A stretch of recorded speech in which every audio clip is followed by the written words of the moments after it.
Cara paling mudah memahami ilmu tauhid. Bagaimana itu? Mari sinau bareng.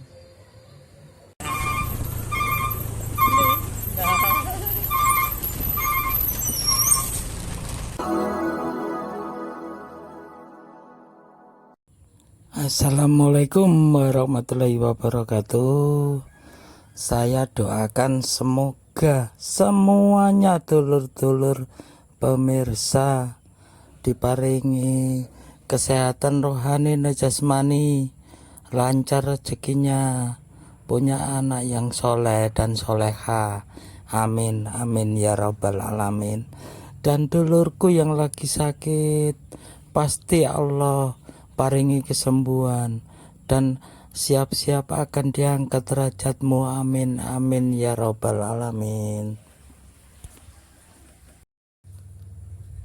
Lur, untuk memahami cara bertauhid itu, tauhid secara bahasa Arab memang merupakan bentuk masdar dari fiil wahada yuwahidu dengan huruf ha ditasdid, yang artinya menjadikan sesuatu satu saja. Ini ada Syekh Muhammad bin Saleh pernah berkata, makna ini tidak tetap terkecuali diikuti dengan penafian, gitu loh. Maksudnya gini, penafikan segala sesuatu selain sesuatu yang kita jadikan satu saja, kemudian baru menetapkan, gitu. Terus secara istilah syar'i, makna tauhid adalah menjadikan Allah sebagai satu-satunya sesembahan yang benar dengan segala kekhususannya. Dari makna ini sesungguhnya dapat dipahami bahwa banyak hal yang dijadikan sesembahan oleh manusia bisa jadi berupa malaikat, para nabi, orang-orang soleh, atau bahkan makhluk Allah yang lain. Namun seseorang yang bertauhid hanya menjadikan Allah sebagai satu-satunya sesembahan. Pembagian tauhid ke dalam 3 bagian diambil dari penelitian terhadap nas-nas di Al-Quran dan ayat-ayat tersebut disimpulkan bahwa tauhid itu terbagi menjadi 3 bagian. Oleh karena itu, pembagian ini merupakan hakikat syariat yang diambil dari Kitabullah, bukan suatu istilah yang diada-adakan oleh sebagian ulama atau tanpa dalil. Pembagian ini sangat memudahkan pemahaman kaum muslimin tentang tauhid. Dengan memahami 3 bagian tauhid ini, seorang muslim memiliki tolak ukur yang jelas dan mudah untuk belajar bertauhid. Apakah itu sudah termasuk seseorang muwahhid, atau orang muwahhid itu orang yang mentauhidkan Allah, atau belum. Seseorang awam atau anak kecil yang belum balik pun akan dengan mudah memahaminya dari berbagai dalil yang bertebaran dalam Al-Quran, As-Sunnah, dan Atsar Salafi. Para ulama membagi tauhid ke dalam 3 bagian, yakni tauhid rububiyah. Yang pertama itu tauhid rububiyah. tauhid rububiyah ya. Tauhid rububiyah ini menegaskan, mengesahkan Allah dalam perbuatannya, adalah itikad, keyakinan yang mantap bahwa hanya Allah yang menciptakan, memberi rezeki, menghidupkan, mematikan, dan mengatur semua urusan semua makhluk. Tidak ada sekutu bagi Allah. Dalam semua itu hanya Allah Ta'ala saja yang mampu melakukannya. Lawan dari tauhid rububiyah adalah keyakinan ada selain Allah yang ikut menciptakan, mengatur makhluk, semuanya makhluk, melakukan perbuatan-perbuatan lainnya yang hanya dapat dilakukan oleh Allah.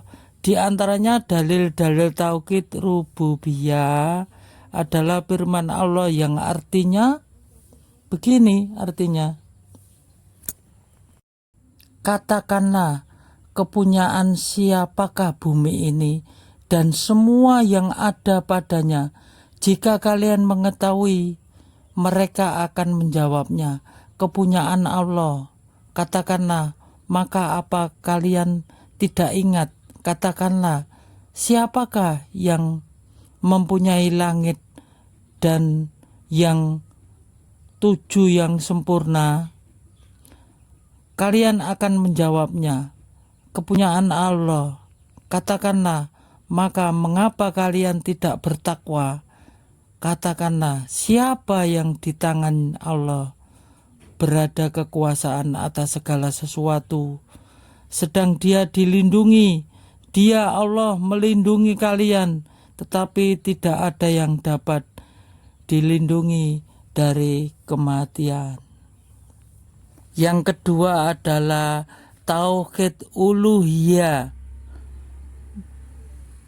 mengesahkan Allah dalam peribadatannya. Hamba kepada Allah adalah mengesahkan peribadatan hanya kepada Allah, baik dalam hal cinta, takut, dan harap-harapan, serta ikhlas, sholat, haji, jihad fisabilillah, menuntut ilmu, dan peribadatan lainnya. Tidak ada sekutu bagi Allah, yakni tidak ada peribadatan kepada selain Allah. Seseorang yang memahami dan mengakui kerububiyah dituntut untuk mentauhidkan uluhiyahnya. Lawan dari tauhid uluhiyah adalah melakukan peribadatan kepada selain Allah, tidak peribadatan yang berkaitan dengan hati, lisan, anggota badan maupun harta. Di antara dalil-dalil tauhid uluhiyah dalam firman Allah yang artinya kata. Yang ketiga adalah tauhid asma wa sifat, mengesahkan Allah dalam nama-nama dan sifat-sifat Allah adalah keimanan yang mantap terhadap nama-nama Allah dan sifat-sifat Allah yang ditetapkan dalam Al-Quran dan As-Sunnah.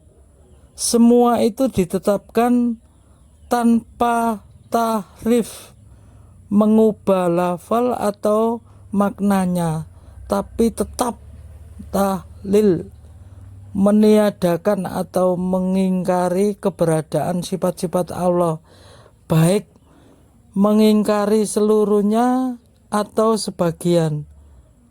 Takyid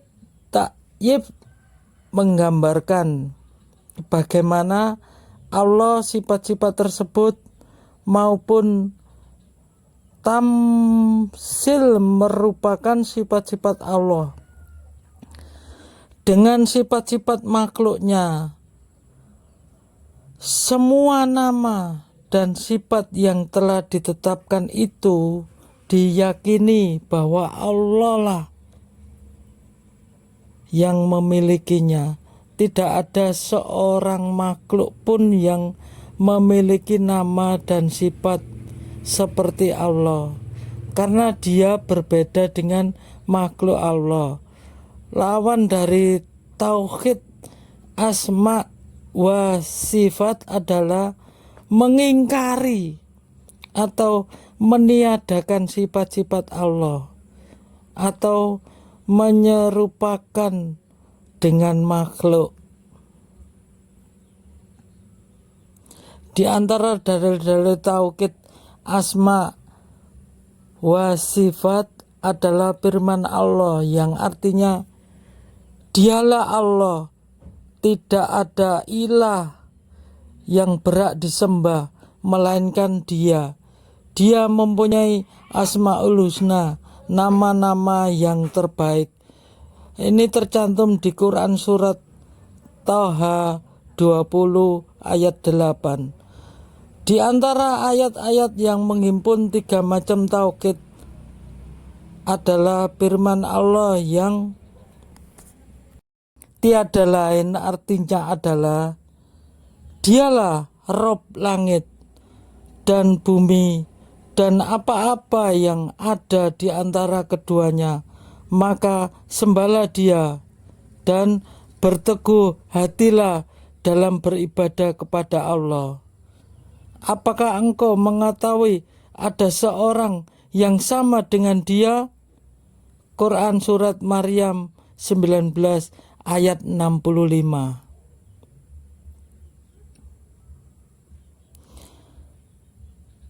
Tauhid ke dalam 3 bagian sudah ada sejak zaman salafus saleh.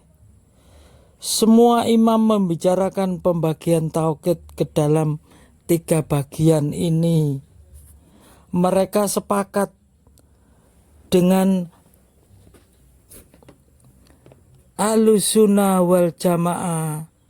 Tidak ada seorang pun dari kaum salafi yang mengingkari pembagian ini. Seandainya seluruh usia kita digunakan untuk meneliti kitab-kitab, maka tidak akan kita temukan kaum salaf yang mengingkari. Justru akan kita dapatkan berbagai nas yang banyak dari mereka yang membicarakan pembagian tauhid ini dengan mengikuti Al-Quran dan As-Sunnah. Berikut ini akan dikemukakan sebagai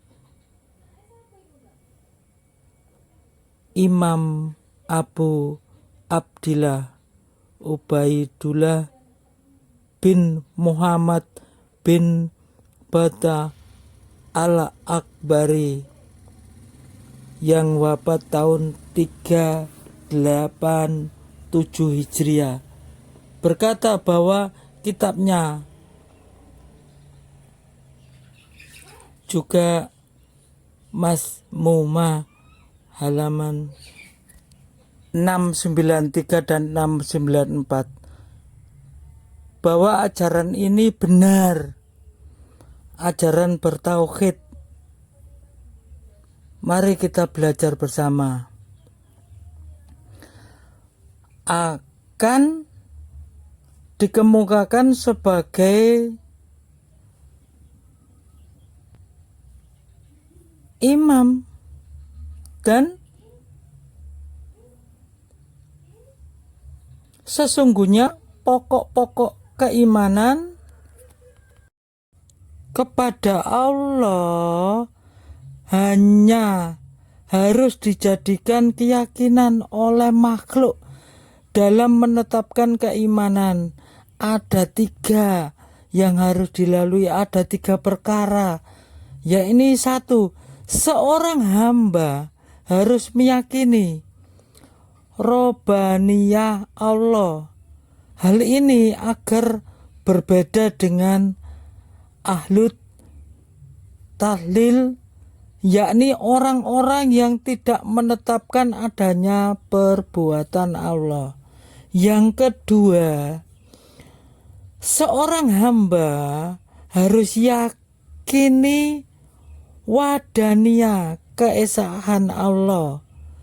Hal ini agar berbeda dengan orang-orang musyrik yang mengakui adanya perbuatan Allah. Itu tujuan apa? Agar berbeda dengan orang-orang musyrik yang mengakui adanya perbuatan Allah, akan tetapi mereka sesungguhnya menyekutukan Allah dalam beribadah.